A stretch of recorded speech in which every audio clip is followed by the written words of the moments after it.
精英律师就是不一样哈，时时刻刻要保持客观理性。他约你后边开会的时间了吗？没有。但愿他是被什么大案子给绊住了，没什么时间再给我开视频会议了，不然我这一天天的就跟上学监考似的。也不是不可能啊，我查他的资料，他在美国负责的 SJ 侵权案，当年可是引爆外媒讨论，说年轻有为的许律师单枪匹马帮 SJ 起死回生。据说啊 ，SJ 现在付给他的法律顾问的费用，都够他后半辈子吃穿不愁啦。这么厉害？不枉我当年暗恋他那么久，说明我眼光还是很不错的。你光眼光不错可不行，他那么聪明，你确定自己没穿帮？小姐姐，谢谢你啊，我们自己再试试啊。好的。目前还没有。我跟你说，我为了不露馅，每天跟他斗智斗勇，可太累了。视频一次就像跑了800米一样。不过这么多年过去了，他倒是没什么变化。我怎么听出了一种余情未了的调调？哪有？怎么没有？你看你现在每次提起许怀松那个样子，情绪波动的，跟18岁有什么差别？谁碰上这么离谱的事情能没点情绪波动啊？再说了，这28岁的恋爱，也不可能像18岁那样，有荷尔蒙的冲动就够了。这不光长相上要有生理冲动，相处起来要有人格魅力，还要精神上3观一致，灵魂上有所共鸣。这4个条件可是缺一不可的。我现在这点情绪波动，哪够得上什么旧情复燃？顶多也就是对青春时光的追忆，对年少时那个自我的怀念吧。不愧是作家，又是4大条件，又是追忆怀念，切割的挺清楚啊。他好歹是当年那么喜欢的人，再遇见，总有点亲近感吧。我这一天天捂着马甲生怕掉了，哪敢对他有什么亲近感啊？再说，这都已经过去10年了，他现在在我眼里就是一个负责任的好律师，他还是别那么负责了，最好能把我的案子全都交给刘律师。那刘律师呢？你们工作也接触几天了，中间有没有迸发一些爱情的小火花呢？你别说我现在这个情况没心思谈恋爱，我就算要谈恋爱，那刘律师也不是我喜欢的类型啊。你不试一下怎么知道适不适合啊？那像我刚跟张春在一起的时候，我也很嫌弃他，他最后怎么样？真香。是挺好闻的。您好，帮我拿一瓶这个，谢谢。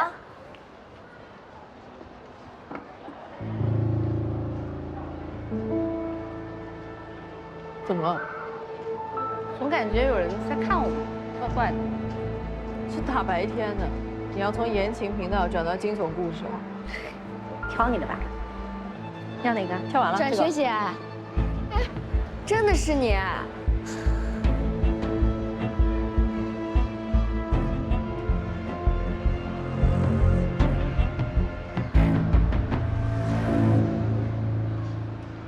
请问你是？我是岑思思啊，学姐，你不记得我了？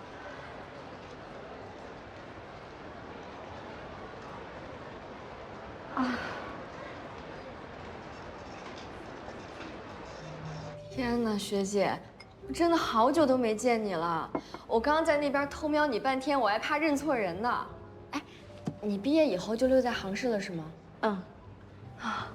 这是我们大学学妹岑思思，跟我一样是中文系的。哦，这是我的好闺蜜沈明英。呀，沈学姐好。哎，我记起来了，那时候你跟阮学姐都跟石灿在文艺部，对吧？我跟石灿是发小，我去看他的时候见过你好多次呢。看你们仨从早到晚都泡在文艺部里，真好。哎，对了，过几天他在杭市有个演出呢，你们没约着见一见？我们现在联系的不多，确实也不知道他的行程。哦，确实是他去年回国发展之后，确实挺忙的，就连家里人都很少能见得到他。但是你说再怎么忙，也不能忘了老朋友，对吧？这样，改天我约他时间，咱们几个一起聚一聚，可以吧？哎，学姐，你现在在做什么工作呀？算是自由职业吧。啊，不会是作家吧？算不上，也就是个普通写手。你呢？毕业以后找什么工作？啊，我呀，我就是在家里的公司上班呢。不过咱们学校真的是人才辈出啊！你看石菜是大明星，学姐你又是知名作家。不过我倒是认识几个网络作家，这个圈子好像挺不好混的，他们也都挺不容易的。我还好吧，我比较佛系，自己写的开心就好。是，现在网络舆论环境也不太好，学姐你能看开点挺好的。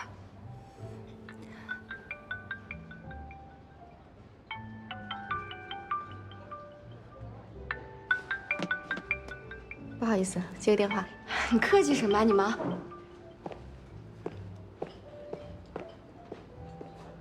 许律师，刚刚得到法院那边的消息，案子进展到追加被告这一环了。这么快啊？许律师，你那边应该很晚了，还在工作？失眠，习惯了。哦。我打电话过来就是想问问你，不知道是不是巧合，你可能和被告认识。认识。他跟你是大学同系，低你2届。他也是恒大的。没错，他叫陈思思，有印象吗？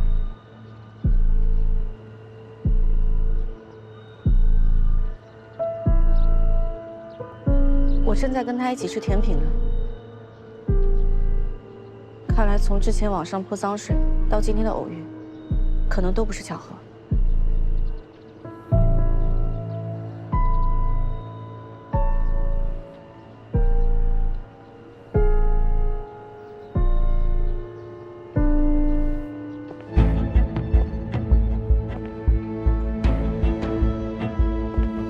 网文圈里都懂的套路：抄袭小透明，剽窃别人的创意，再塞点钱让对方闭嘴。这虚假的声明，温香是把网友都当傻子吧？1年不写东西，到底是灵感枯竭还是没得可抄了？以前那些作品真是他自己写的吗？学姐，你没事吧？你怎么了？你是不是不舒服啊？我看你脸色怎么不太好？学姐，你怎么了？没事吧？学妹，你是不是在千和网有一个叫苏成的笔名啊？啊，你，学姐你是神仙吗？我不是神仙，我是温香。直接坦白局啊！我干脆找个法官来这儿给你俩开庭得了。学姐，你没跟我开玩笑吧？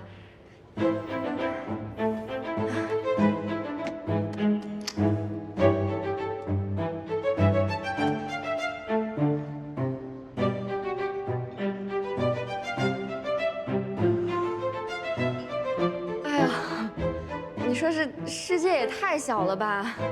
那微博上我，哎呀，哎呦我的妈呀！没，好冷静一下。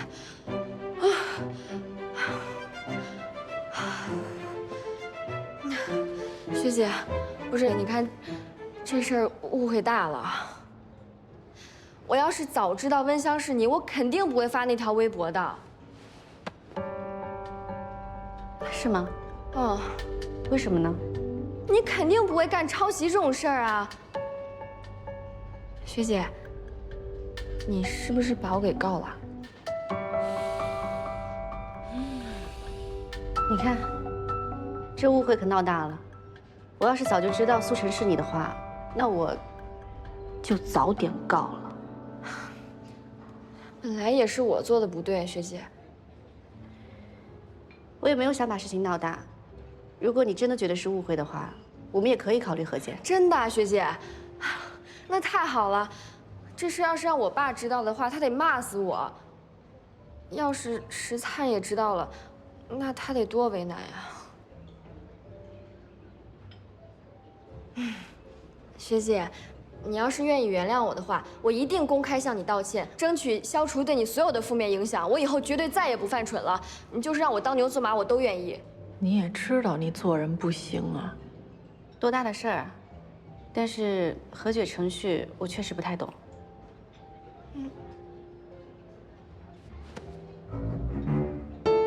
和解当然要跟律师谈啊，关键我们不懂流程，万一谈错了，那不是给以后制造麻烦？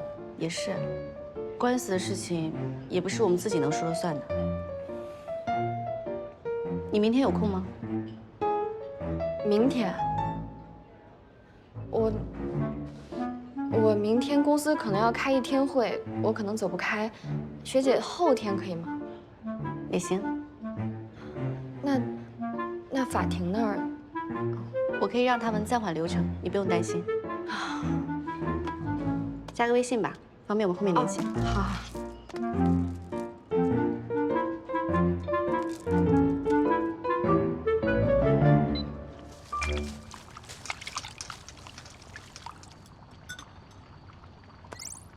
这是整理好的和苏成的对话内容，辛苦两位律师看一下。从对话内容判断，森思思可能真的不知道你就是温香。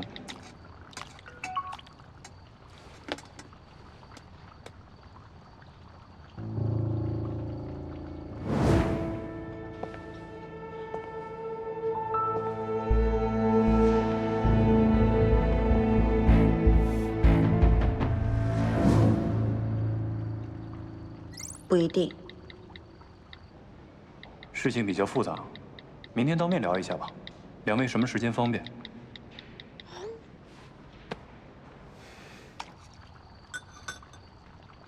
明天下午1点可以吗？我这边没问题啊，许律师。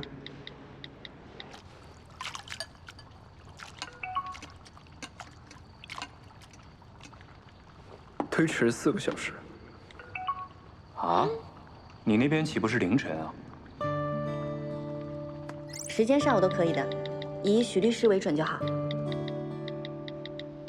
行，阮月，那明天咱们就下午5点公司见。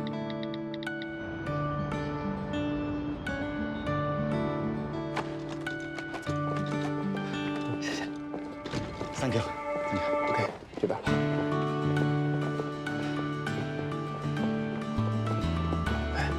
许律师，真是太感谢您了。要是没有您，我们这异国他乡的摊上官司，不定让他们欺负成什么样。法律的目的，是为了公正的保护和救济无辜者，这也是我们律师应该做的。话是这么说，但我们就是一帮穷打工的，只有您愿意公益为我们打官司，还前前后后做了这么多的工作。总之，谢谢，谢谢您。出门在外，还是得靠咱们自己同胞。行，那就不耽误你工作了。我先走了。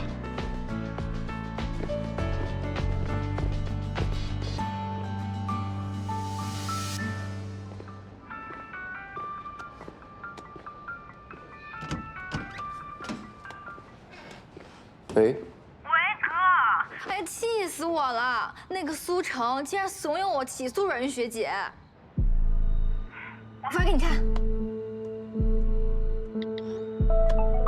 思来想去，还是建议你起诉文香，毕竟她侵犯了你的著作权。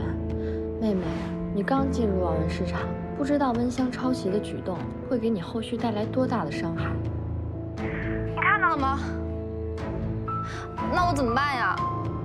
那就让他先证明，他就是苏成本人。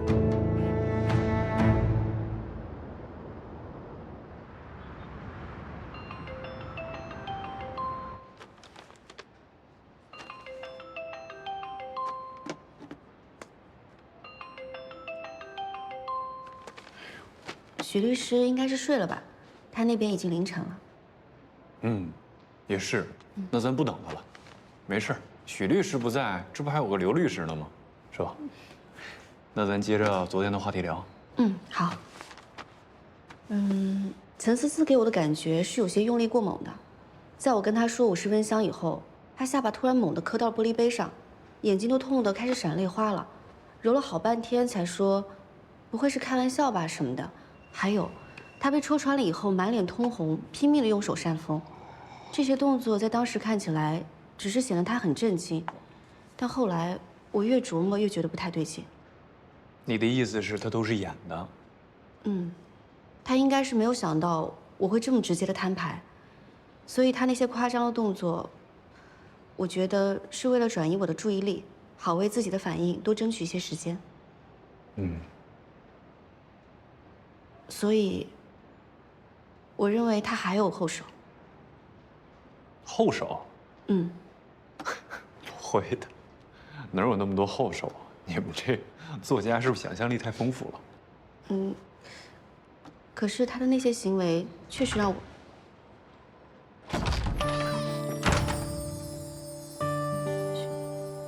许律师，你怎么回国了？你不说律所见吗？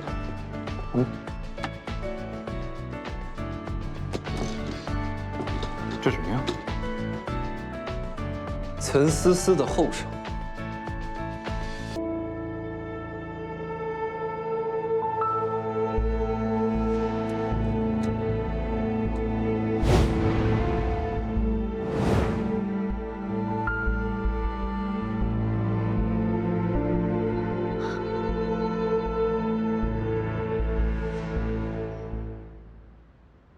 这也太绿茶了吧！不好意思啊，有点激动。绿茶是？你照照镜子就知道了。不过我有个疑问啊，你们是怎么联系上写诗人的？我之前联系过他，他总是神神秘秘的，最多也就只愿意出一个声明。现在他居然能配合你们当卧底。我们是专业的律师，当然也要有一些专业的办法了，要不然你这代理费我们不是白拿了吗？那像陈思思这种故意上门挑衅，而且明里一套背后一套的人，请问2位专业的律师，我们接下来应该如何应对？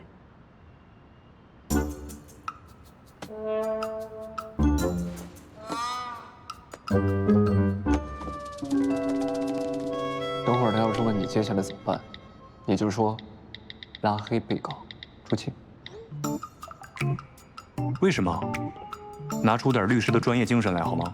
这种时候应该再做一次网络证据保全。我知道，你按我说的答就行了。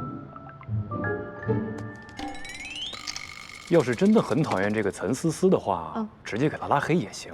你小学生啊？现在证据都给你送上来了，当然是要协助当事人再做一次网络证据保全。这俩人的关系，对呀，对。刘律师有句话，我确实不应该说。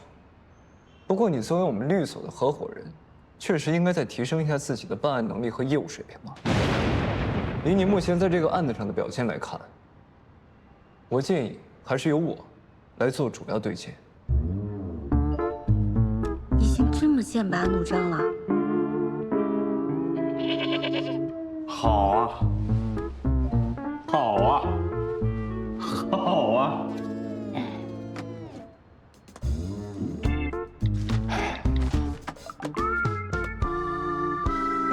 刘律师，别往心里去。许怀颂啊，你个老狐狸啊！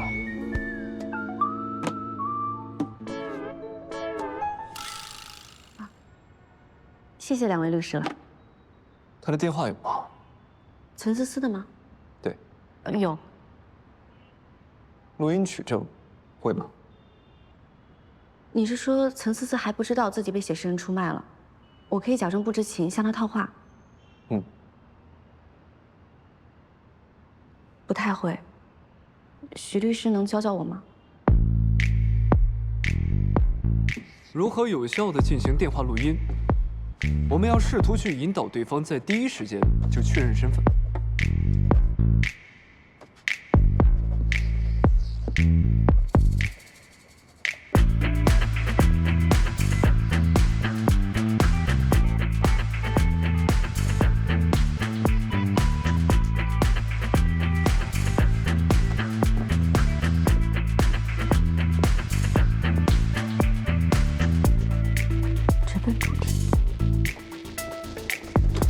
我明白了，就是说不能跟他绕太长的时间，要尽快引他说出重点。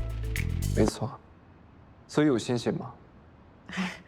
我大概了解他的心态，可以试试。啊，明天中午12点的时候，我给他打电话，那个点呢刚吃过午饭，脑供血少，他的反应力会下降，没准就不容易起疑心了。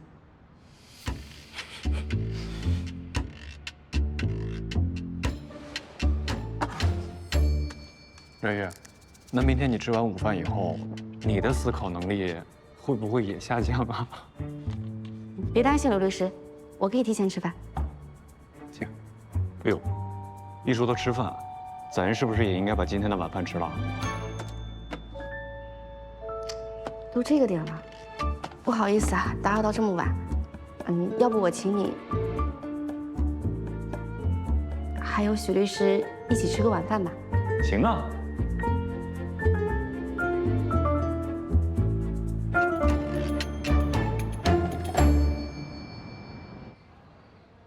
主任，你就把手机还我吧，我保证我下次再也不玩了，真的再也不玩了。主任，你别把手机还他，他保证下次还玩，真的还玩。你俩干嘛呢？一对一劲儿说相声呢，赶紧给家里打电话。主任，我家长都在国外呢。在国外怎么了？国外没有电话，没有手机，没有信号。我告诉你们啊，今天不打通这通电话，你们俩谁也别想走。教育不了你俩。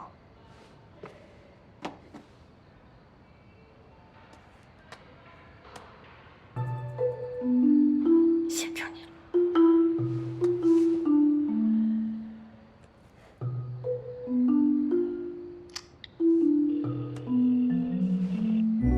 在国外是吧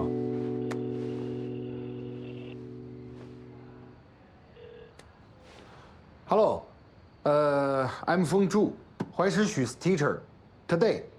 这啊，能说中文是吧？啊，太好了，太好了。是这样啊，我是一中德育处主任朱峰啊。今天呢，许怀石违反校纪规定，把手机带进了校园。虽然说这是我第一次发现，但是这个事情的性质啊，抱歉啊，我暂时不方便处理他的事。您可以直接联系他的监护人，电话133。您稍等啊。哎，哥，你这是背信弃义，公报私仇。你这是报复我，偷看你手机短信。对了，这并不是他第一次带手机去学校。你联系到他监护人之后呀，也麻烦你跟他监护人清楚说明他的撒谎行为。好，那感谢您的配合啊，那就这样，不多打扰了，再见啊。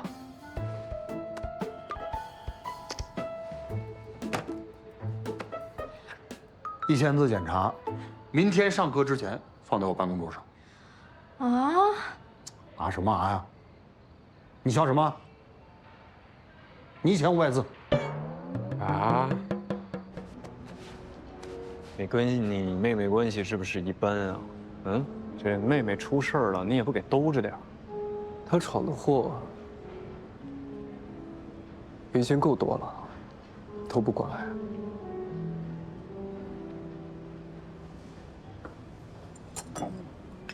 非常感谢这段时间许律师还有刘律师对我的关照。哎呀，文月，这么说就太客气了啊，这我们应该做的嘛。不开车了，就不喝了。啊，那许律师你喝点别的。给你点一可乐。不健康。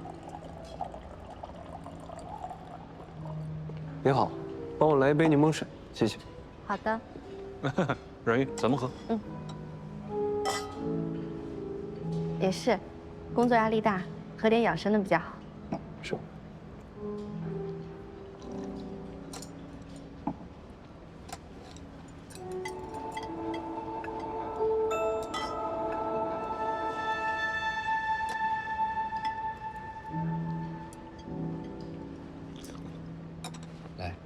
拿到这个。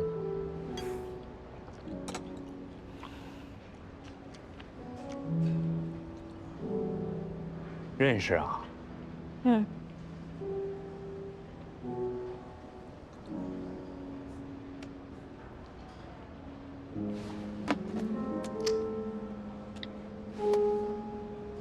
阮小姐，我提醒一下，未经他人允许擅自拍摄他人照片，会有一定的法律风险。我不光要拍照，我还要抡拳头呢。啊？要帮忙吗？不用了，私事。你身上这款香水，味道很不错。我是专门借您挑选的，您不觉得很符合你优雅的气质吗？是吗？这个香水是我陪你女朋友买的，我怎么不觉得它符合这位小姐的气质呢？阮玉，这么巧啊？是啊，无巧不成书嘛。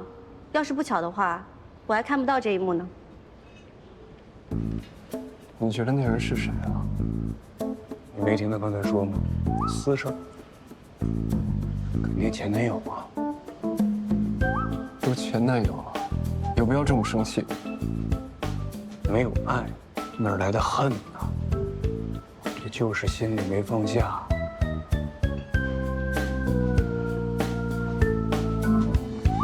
啊，给你介绍一下，这位是跟我谈商务合作的林老板。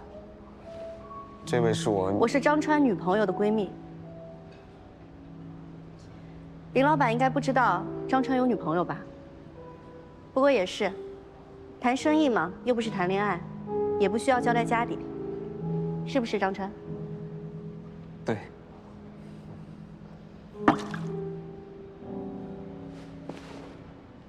想和我谈生意的人多了，你算老几？我凭什么和你谈？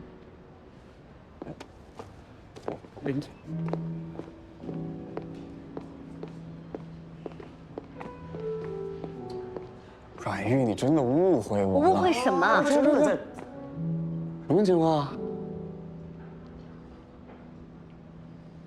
这谁啊？我女朋友闺蜜。管的有点太宽了吧？我们好好的合作，你给我搅黄了。你们那是正经谈合作吗？什么合作需要摸着他的手谈啊？摸下手怎么了？我摸一下你的手又怎么了？你干嘛？我就摸了，我就。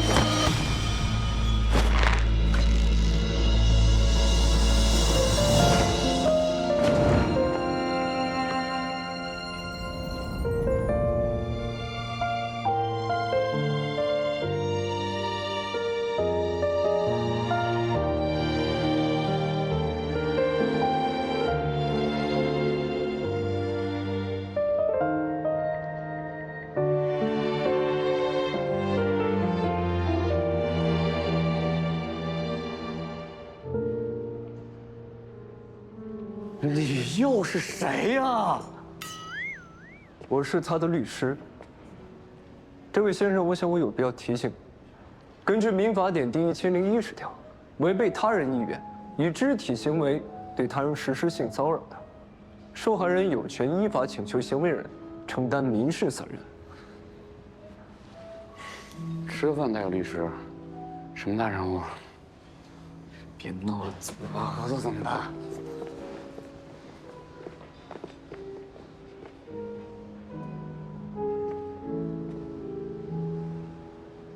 没事吧？吃吧。不好意思啊，刚才因为一点私事耽误了我们吃饭的时间。哎呀，你这么说又见外了。没事，我们都吃得挺好，是吧，怀松？嗯。不过你好像要迟到了。啊？下个当事人的会面。对，哎呦，你看，得亏你提醒我一下，你不说我都忘了。阮玉，我还有点事儿呢，我就不能送你了。让他送你。哦，不用麻烦了，我打车就可以了。哎，别打车，不安全，万一再碰着刚才那2个人呢？你。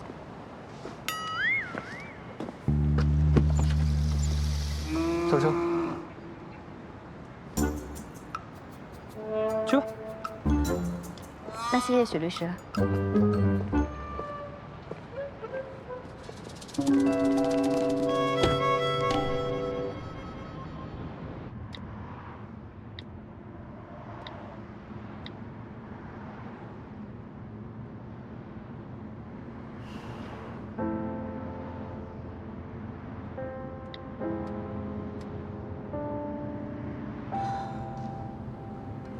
不要告诉他？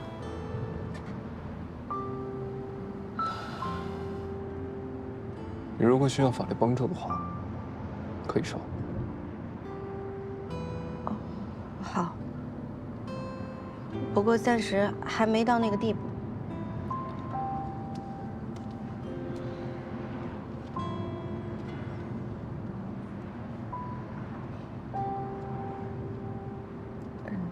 许律师，你说，如果看到自己的男朋友在摸其他女人的手，是不是就可以断定为他在劈腿？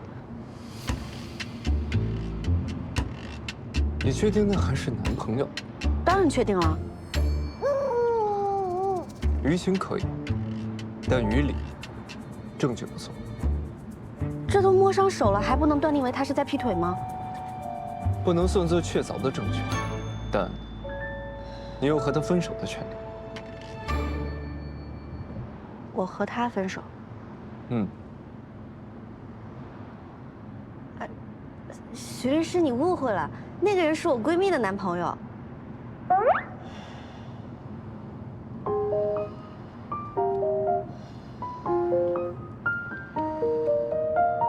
抱歉，是我理解错了。没事儿，我就是在纠结到底要不要把照片发给他。这万一把照片发给他，结果是我误会了，那岂不是在惹事儿？可如果他真的是个渣男，在劈腿的话，如果他们真的相爱，不会因为你发了一张照片而分手。如果他们本来就存在信任危机，就算你不发这张照片，他们这段感情也迟早会走到头。有道理。许律师，你在感情方面还挺有见解跟经验的。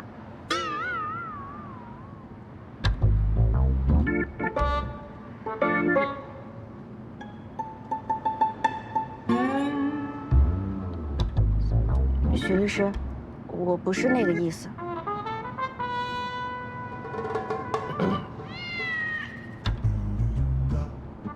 我在国外也会接一些离婚案，看得多了，经验自然就会多一些。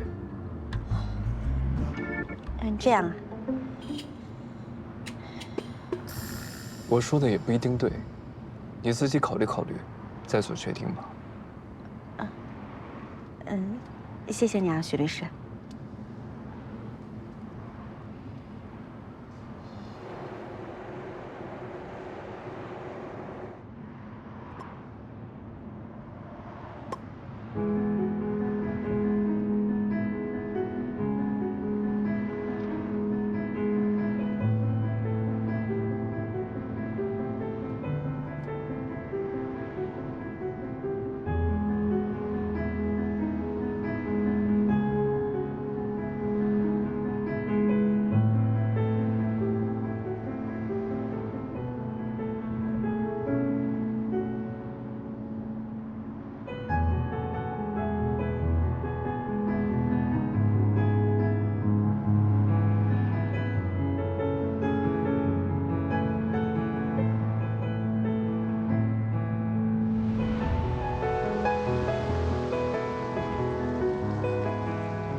回想过去的画面，匆忙写下的句点，路过多少个日月，没有言语的离别，朦胧视线的边缘，风吹散过往的碎片，思绪弥漫眼前，凝结成云烟，随即无声飘远。记忆的每一篇，已泛黄的昨天，翻过枝叶，你却印在每个故事背面，不停在浮现。不好意思啊，许律师，我不小心睡着了。我们什么时候到的？刚到，正要叫你。谢谢你送我回来。不客气。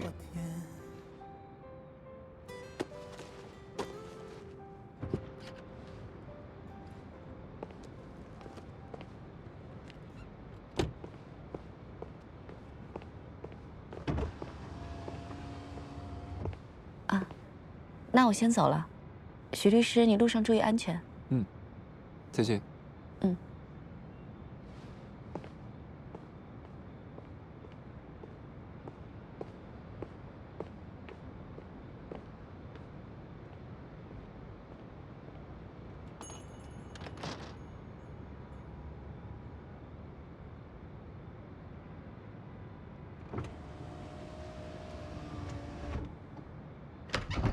明，怎么啦？喂，阮月，你现在有时间吗？我有件事要跟你说。哦，我正好也有事想跟你说，要不你先说。我发现啊，陈思思很多社交媒体上的照片都是模仿你的。你要跟我说的是陈思思的事情啊？对啊，怎么了？哦，就没点别的事情要说吗？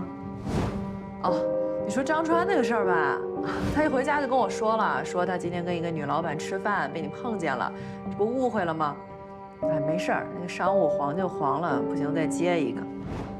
他就跟你说是跟女老板吃饭？对啊。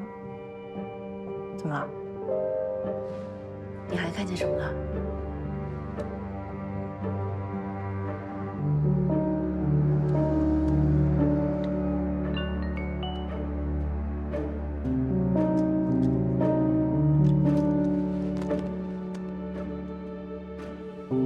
你看看呢？啊，这个他也跟我说了，因为他们今天那个品啊是一个护手霜，当时正在视频呢，这不让你看见了吗？就误会说他在摸人家手。哦，涂护手霜呢？那可能是我误会了吧？你放心吧，要是他真的敢劈腿，不用你说，我第一时间给他踹。行，你关注点啊，我先挂了。拜拜。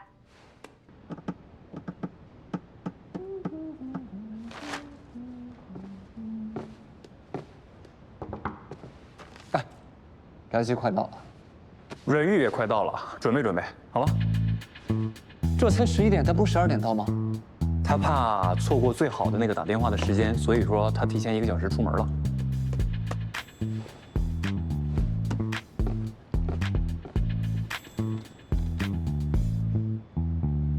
怎么接电话呀？哎，你好。你好。问一下，那个志坤律师事务所是这儿吗？嗯，是的。这是那个叫什么许怀啥的外卖这是？啊，你好。啊，请问是许怀送的外卖吗？好像是的。啊，那你给我，我给你带上去。啊，麻烦你了，谢谢啊。接电话。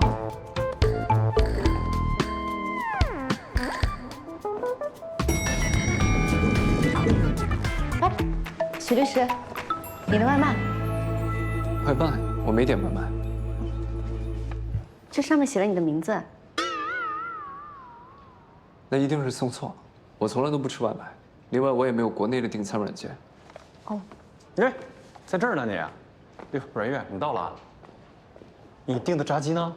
我给你买的可乐都送到楼下了，可乐配炸鸡绝配，兄弟。炸鸡呢？这儿。哎，你给拿上来的啊？那正好，咱一块儿吃。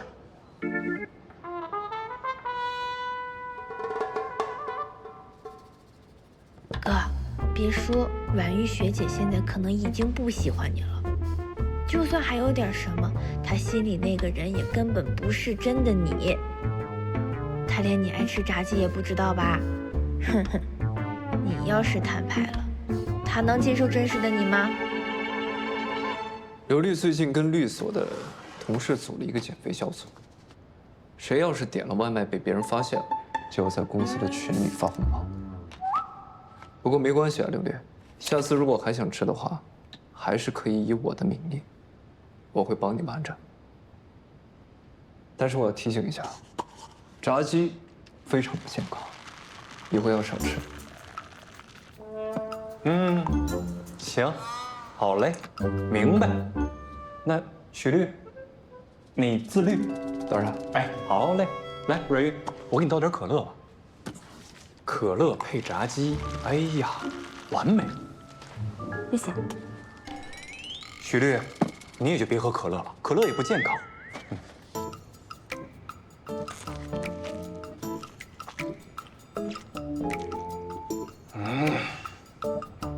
真好吃。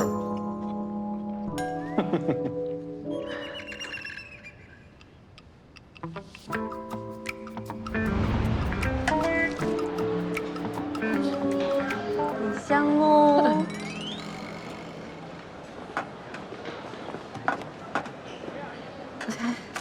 明明，你想吃鸡腿吧？你吃。你刚不还说过能吃2个大鸡腿吗？我想吃黄瓜炒鸡蛋，我吃这个就行。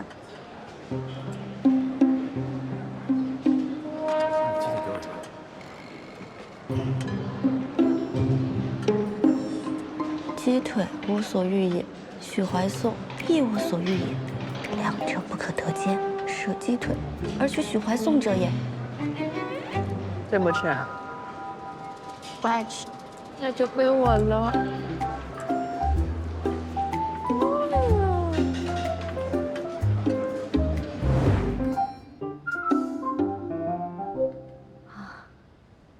我正好出门前也吃过饭了，现在也不饿。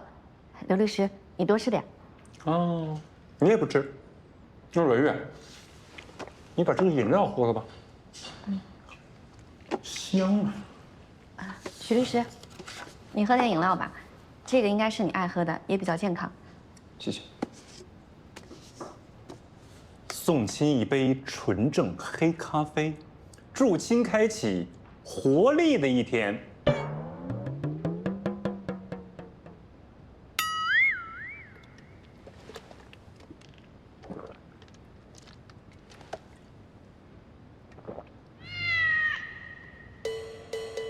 上回许律师喝咖啡也像喝可乐一样，不苦吗？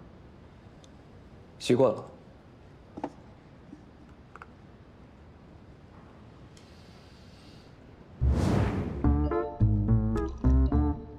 许律师，你喝的是什么呀？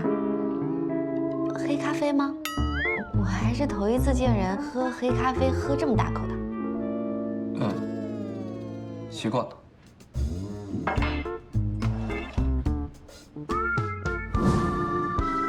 可有些事情啊，苦不苦的，只有自己才知道，对吧，许律师？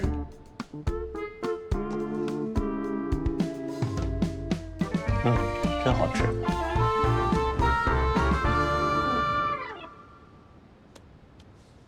那我打了。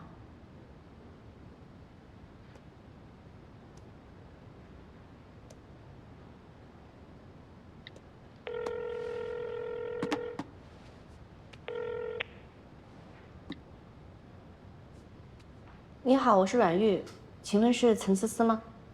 我是学姐，我存过你号码了。身份确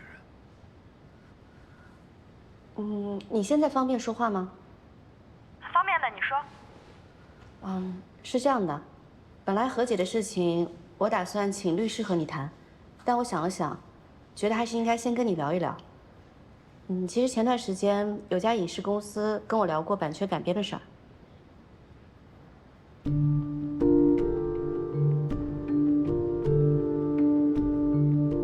啊？哦，是这样的，他们希望我能够妥善处理好这件丑闻，否则的话，影视改编也会被搅黄。学姐，我这里信号不太好，要不我们还是当面聊吧。1点在南湖茶餐厅见，怎么样？离你家也挺近的。好，我们一会儿见。他好像有所警觉了。从这里去南湖餐厅大概需要20分钟的时间，我现在就过去吧，以免出岔子。你一个人能行吗？应该没问题吧？机会只有一次，我陪你去。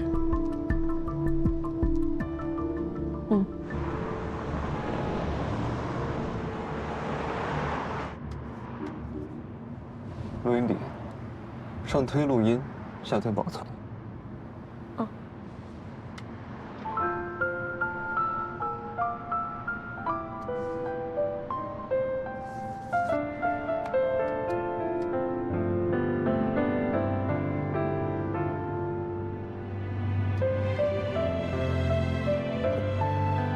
谢谢许律师。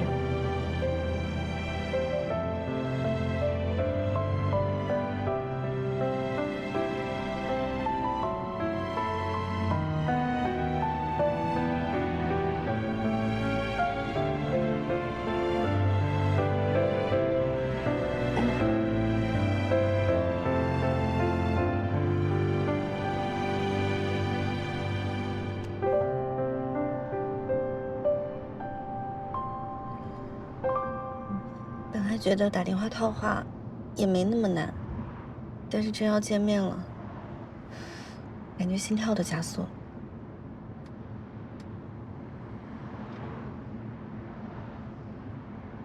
做套眼保健操吧。啊？你小说里好像有写，看起来有用。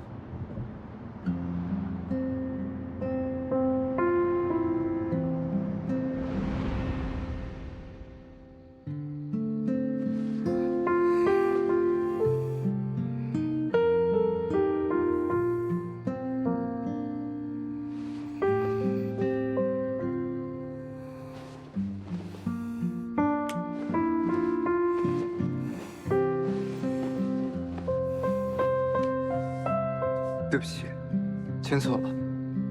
签错了。那对的人是谁啊？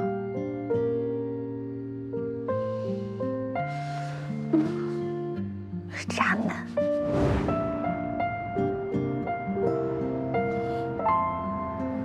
小说嘛，都是骗人的。做眼保健操是骗人的，还是喜欢我是骗人的？眼保健操管什么用？那天明明是骂了他100遍渣男，才成功冷静下来睡着的。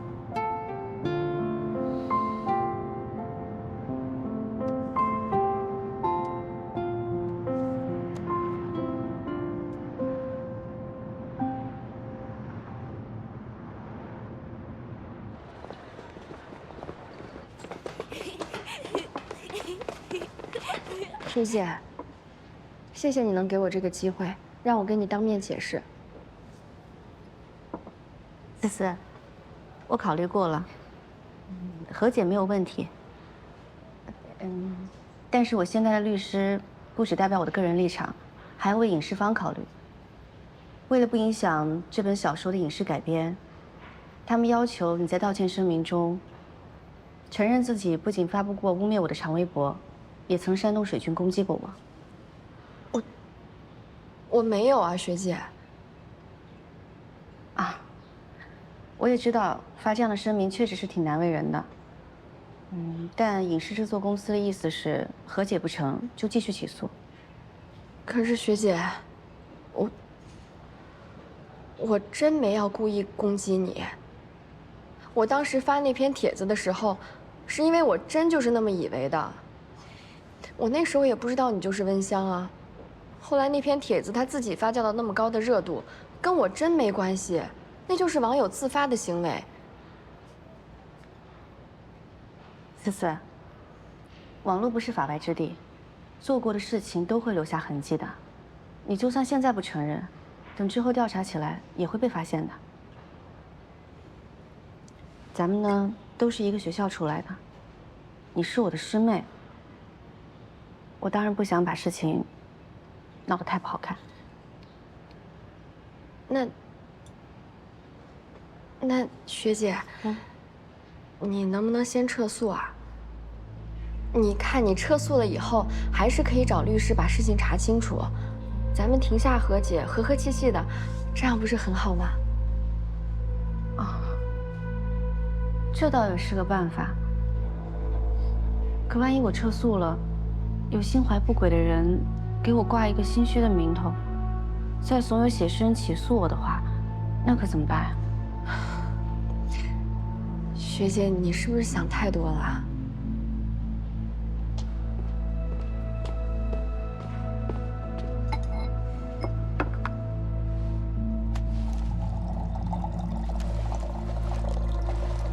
如果对话陷入僵局，可以跳脱出原本的思路，尝试换个话题带动他的情绪，让他放松警惕。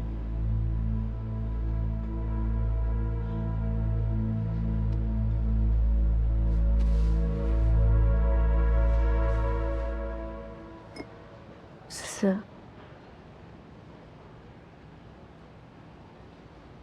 其实我最近过得特别不好。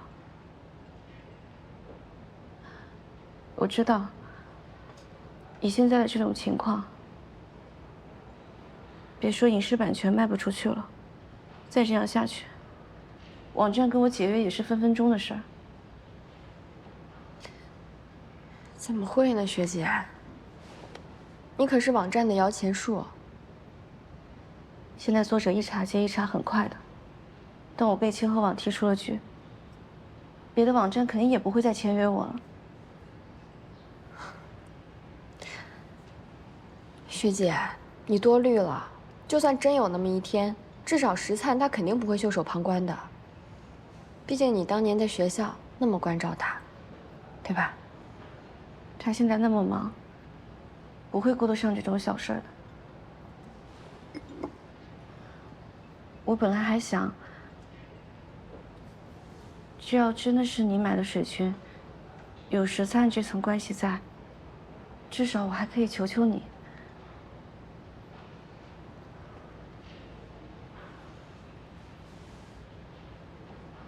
那不然，学姐你就求求我呢？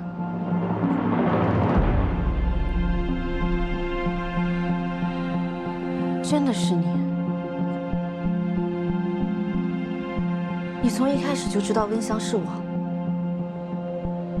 我说我不知道，你不也没信吗？你不是说，在大学的时候，是在杂志上看到我发表的文章才有的文学梦吗？你未免也把自己想得太伟大了吧？从那时候就开始抄了吧？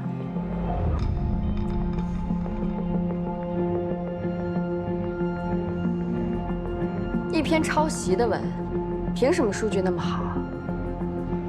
我就是想让大家看见真相，就是没想到，学姐你也太不堪一击了。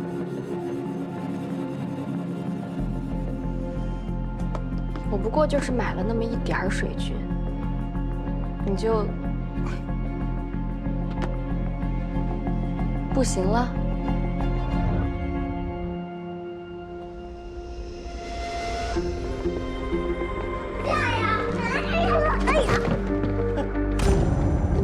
姐姐，对不起。